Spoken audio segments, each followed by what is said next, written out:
Well, my top story for this week is a study by the National Association of Tax Professionals, the NATP, that found that tax pros have hiked their fees by more than 20%. The 2023 fee study found that the average cost for a new client in 2023 was $218 versus $174 in 2001, an increase of just about 23%, said Tom O'Sabin, Director of Tax Content and Government Relations at NATP. I'm glad you brought this because I think I saw this on Twitter, on tax Twitter. And then trying to get stuff into our workflow now with Twitter and their APIs is like so bad. So I go in today and my article about this wasn't here. So I'm glad you brought this. But don't they break it down like each return per state of how much they charge? So I'm just looking at the summary of the study in Accounting Today. I have requested a media copy of the full study so that we can dig into this more next week. Okay, great. Yeah. But the thing that kind of shocked me when I read this is just how low that average fee seems to me.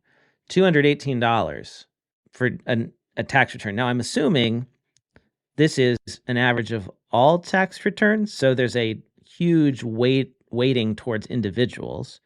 And we know that individual returns are less than business returns. But like, even if this is just for individual returns, it's like not a lot of money. It costs. How much does it cost to file your taxes with TurboTax? Well, we paid $1,500. And I'm seeing we could have got it done for maybe $600, Blake. I saw on the Twitter. That's why I'm upset. Well, so actually, it's funny. I just saw a coupon code come through from Intuit for that full service business thing we bought at full price. I think it was $500 off. They discount it. So I want everyone who heard that episode to know that $1,500 is the list price. Intuit has been discounting it to as much as $750 for a business return. But even then, right, this is way lower than that.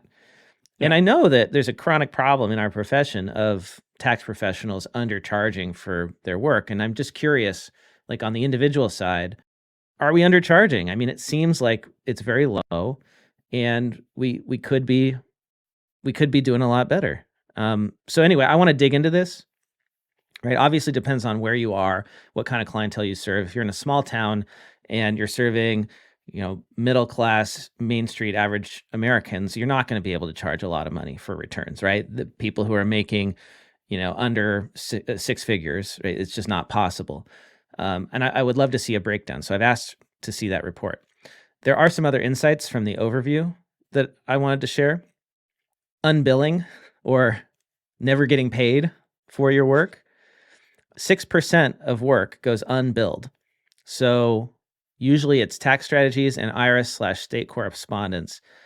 It's work that tax pros do, and then they never bill for it. Those are the two top areas. Almost 2/3 of practitioners' gross revenue is earned during tax season, with another 12% coming during the extended tax season. So during tax season, right, that time, 2/3 of revenue is earned during that time. That to me indicates that there's an opportunity to spread this out over the year. Put your clients on subscriptions, get them paying you every quarter, or at least twice a year, spread the income out so you don't have this feast and famine type thing going on. And then here's a chart and on the then screen. Spread the work out, right? Yeah, it's exactly. Like, hey, we just file an extension for everybody automatically, and you just start pumping out the returns. Yeah.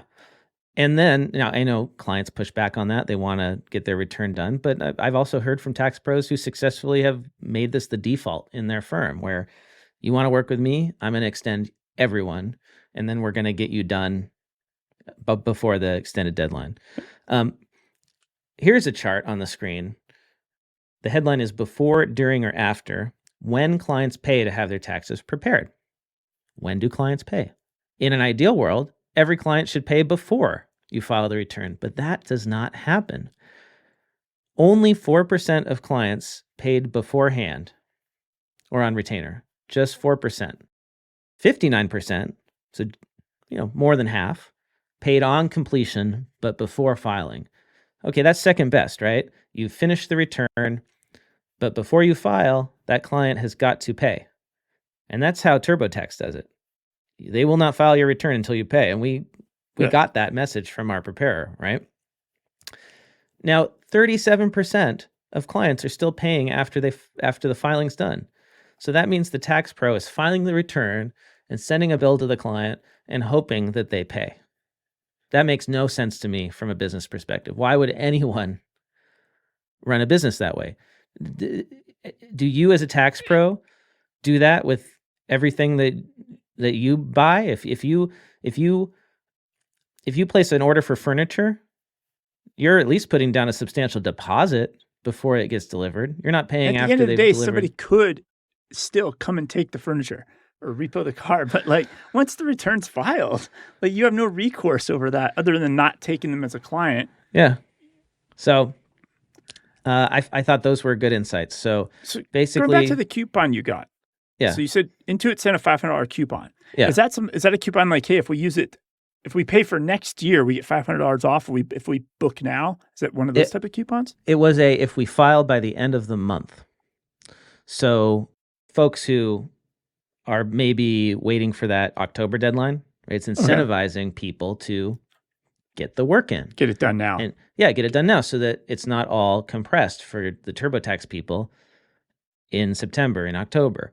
Okay. And firms could do the same thing. You could offer a discount to your clients who get you their documents sooner rather than later.